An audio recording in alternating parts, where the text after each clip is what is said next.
The gold microphone was already on stage before Renee Lawson reached the ballroom. It rested inside a glass auction case on black velvet, angled toward the first row so the donors could see the engraving near the base. A junior audio assistant named Ari Mason stood beside the stage with a clipboard, a roll of white gaffer tape, and a headset pressed over one ear. "Mic check for item 7, the auctioneer said. Ari looked down at the catalog. Gold Neumann U48. Estimated value, $1 million. Provenance, pending final confirmation. She marked the line with a pencil. Near the bar, a sponsor in a blue tuxedo lifted the glass case without asking. A security volunteer moved toward him, then stopped when Blythe Harrington laughed. "Let him look," Blythe said. "He paid for the West Wing last year." The sponsor set the case down crooked. Ari stepped forward and straightened it. A woman from the donor table spilled champagne near the stage cable. A waiter dabbed the marble with a white cloth and said, "No harm done." The process stayed soft for people with names on brass plaques. Then Renee Lawson came through the front doors. She wore an emerald dress under a plain black coat. The beading caught the chandelier light when she unbuttoned the coat at the entry table. Her shoes were polished, but old at the heel. A small gold locket rested at her throat. In her left hand, she held a cream invitation with her name printed in raised black letters. The event assistant looked at the Honda key in Renee's hand first, then the dress, then the invitation. "Staff check-in is through the rear hall," the assistant said. Renee kept the envelope flat on the table. "My invitation says guest." The assistant did not pick it up. She reached into a plastic tray and pulled out a gray wristband marked temporary staff. Renee looked at the wristband, not at the assistant, at the word staff. "I don't work tonight," Renee said. The assistant's fingers tightened around the adhesive strip. "I just need to keep the entry list clean." Blythe Harrington crossed the foyer before the assistant could open the tablet. She moved with a champagne flute in one hand and a smile already prepared for witnesses. "Renee, you came." Renee turned. "You invited me." "I did." Blythe touched the assistant's wrist and lowered the staff band back into the tray. "Leave it. Renee helps us at the house. Tonight, she gets to enjoy the room from the pretty side." Two women behind Blythe smiled into their glasses. The assistant picked up a white place card instead. She wrote Renee Lawson in black ink, then paused. Blythe leaned close enough to see the line. "Household guest," she said. The assistant wrote it beneath the name. Renee watched the pen move. The printed invitation still said guest. No qualifier, no staff note, no household tag. She slid the invitation back into her clutch. Blythe's gaze moved to the emerald dress. Her smile held, but her fingers stopped moving on the stem of the glass. "That is a bold choice," Blythe said. "Thank you. Vintage can be beautiful when it is understood." Renee said nothing. Blythe stepped closer and pinched a line of beading near Renee's shoulder between two fingers. She did not pull hard, just enough for one green thread to lift from the seam. Renee placed her hand over the spot. "Please don't touch the dress." Blythe let go at once, as if she had been the careful one. "Of course, I would hate for anything delicate to come loose." Behind them, Ari Mason looked up from the stage clipboard. She had heard that tone before. Not the words, the shape of them. A polite sentence with a hook inside it. Blythe guided Renee toward the ballroom without touching her again. The main table sat under low arrangements of white orchids. The donor names were printed on thick cards: Sterling, Voss, Newell, Harrington. At the far side, near the catering path, one small round table had thinner paper cards and water glasses without stems. Renee's card sat there. Renee Lawson, household guest. A chair leg rocked when she pulled it out. She steadied it with one hand before sitting. Ari passed behind the table carrying a coil of cable. Her clipboard brushed against her hip. Renee's eyes moved to the auction stage, then to the glass case, then away. Not curious, familiar. Ari slowed. On stage, the microphone sat under the case light. The engraving near the base was small, but the catalog photo showed it clearly. Law, Sesenejo Milisgram. Ari flipped the catalog page back and read the line again. Provenance pending final confirmation. She looked at Renee's place card, then at Renee's dress, then at the stage cue sheet clipped beneath her thumb. After auction, intro. Staff performance moment. Ari's pencil stopped over the page. Across the room, Blythe lifted her glass to a donor and laughed as if the night had already given her what she wanted. Renee sat with her back straight, one hand resting over the lifted thread on her shoulder. Her invitation stayed inside her clutch, uncreased. The card in front of her said, Household Guest. The cue sheet said, Staff Performance Moment. So why did the microphone on stage carry her initials? Ari Mason kept the cue sheet under her clipboard, while dessert plates went out. The top page listed the donors, the auction items, the stage lights, and the closing remarks. The second page had handwritten notes from Blythe's event team. Ari had circled one line with a dull pencil. After auction, intro. Staff performance moment. Across the ballroom, Renee Lawson sat behind the catering path, with a linen napkin folded across her lap. A waiter placed coffee in front of the donor table first, then walked past Renee with the pot still half full. He came back only after another server pointed with 2 fingers. Sorry, he said, setting the cup down without a saucer. Renee thanked him anyway. Blythe Harrington moved from table to table with a small wireless mic clipped to the back of her gown. She held a program card in one hand and a champagne flute in the other. Every time she reached a donor, she touched the back of a chair, leaned in, and made the same careful smile. Then she came to Renee's table. Our special guest is surviving the evening, Blythe said. One man at the table looked down at his spoon. A woman adjusted the clasp on her bracelet and did not answer. Renee placed her fingers around the coffee cup. I was invited. Of course you were. Blythe tapped the place card with one polished nail. Household guest. We believe in inclusion here. Ari heard it through the stage monitor, because Blythe's wireless mic was still live in the booth. She reached for the fader, then stopped. The backup recorder was already running. Red light. Time code moving. Renee looked toward the stage. Is the auction being recorded? She asked. Blythe laughed once. Everything tonight is documented. Donors like transparency. Renee nodded. That was all. Under the table, her phone lit up inside her clutch. Elise Booker had sent one message. You okay? Renee typed with one thumb. Recording confirmed. She locked the screen and set the phone face down beside the fork. At the VIP table, Graham Harrington signed a receipt folder from the auction manager without reading the second page. A young black singer in a dark green jacket waited 2 chairs away with a question about a royalty statement. Graham did not stand. Send it through the proper channel, he said. I did, the singer answered. Twice. Graham slid the folder back to the auction manager. Then send it again. Nora Keene, Board Compliance Counsel, sat near the aisle with a black notebook beside her dessert plate. She wrote 2 words on a clean line. Royalty delay. She capped the pen. On stage, the auctioneer lifted the glass case from the microphone. The gold body reflected the table candles in narrow strips. The catalog projected on the side screen showed the same item. Lot 7.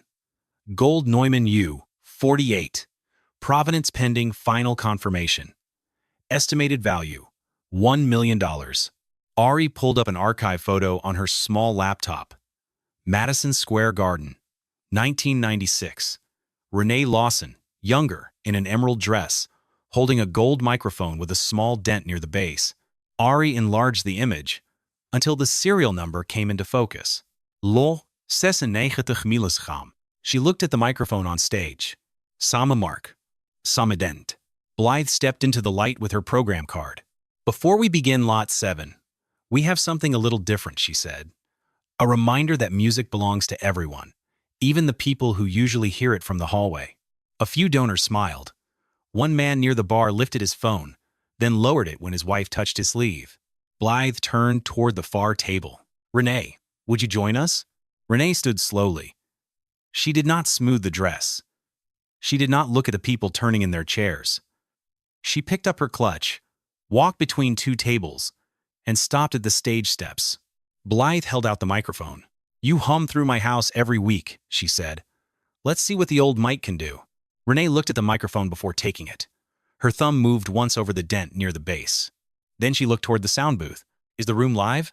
Ari's hand moved to the talkback switch. Her supervisor was looking at the auctioneer, not at her. Yes, ma'am, Ari said. Backup feed is live. Blythe tilted her head. That just means they can hear you. Renee brought the microphone closer. Not too close. The exact distance. Ari lowered the input gain by 2 marks. Renee closed her eyes for 1 second, opened them, and sang the first line of Still Mine. The note did not need volume. It reached the back tables before the speakers did any work. A fork stopped against a dessert plate. The singer in the green jacket stood halfway from his chair. Nora Keene turned a page in her notebook and wrote the song title. At the rear doors, Julian West stopped with his hand still on the brass handle. He did not speak at first. He listened to the second line.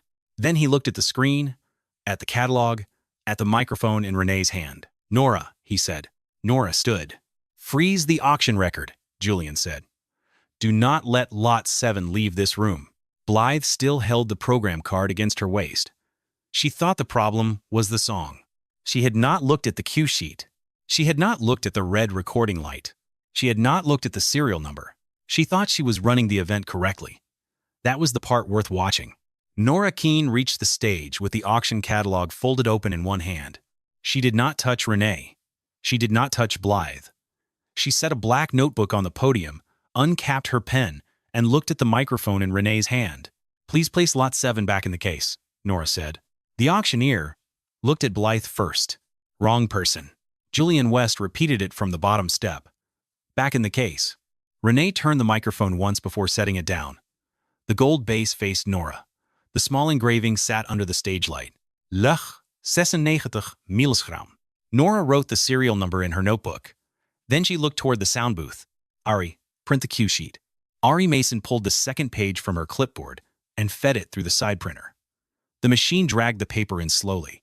A gray line ran across the copy where the toner was low, but the words were readable. "After auction intro. Staff performance moment." Nora placed the sheet beside the catalog. Blythe Harrington stepped closer with her program card bent between both hands. "This is being misunderstood." Renee stood beside the glass case. One loose green thread still lifted from the shoulder of her dress where Blythe had pinched the beadwork earlier. Nora pointed to the cue sheet. "Who approved this line?" Blythe looked at the paper, then toward Graham. Graham had risen from the VIP table. His napkin lay beside a dessert plate he had not touched. "Julian," Graham said, "we should take this off stage." Julian did not move. "That is what you say when the record is already in the room." A server near the aisle lowered a tray of coffee cups onto an empty chair. One cup leaned against another. He left them there and stepped back. Nora placed 3 items on the podium. The auction catalog, the cue sheet, a printed archive image Ari had pulled from the public performance database.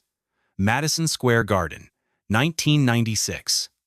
Renee Lawson in the emerald dress, holding the same gold microphone. The dent near the base was visible. Nora tapped the catalog line with her pen. Lot 7. Gold Neumann U-48. Provenance pending final confirmation. "Pending," she said, "means it should not have been offered." The auction manager closed his binder. Blythe's voice dropped. "I didn't know who she was." Renee looked at her. "That was the part you trusted."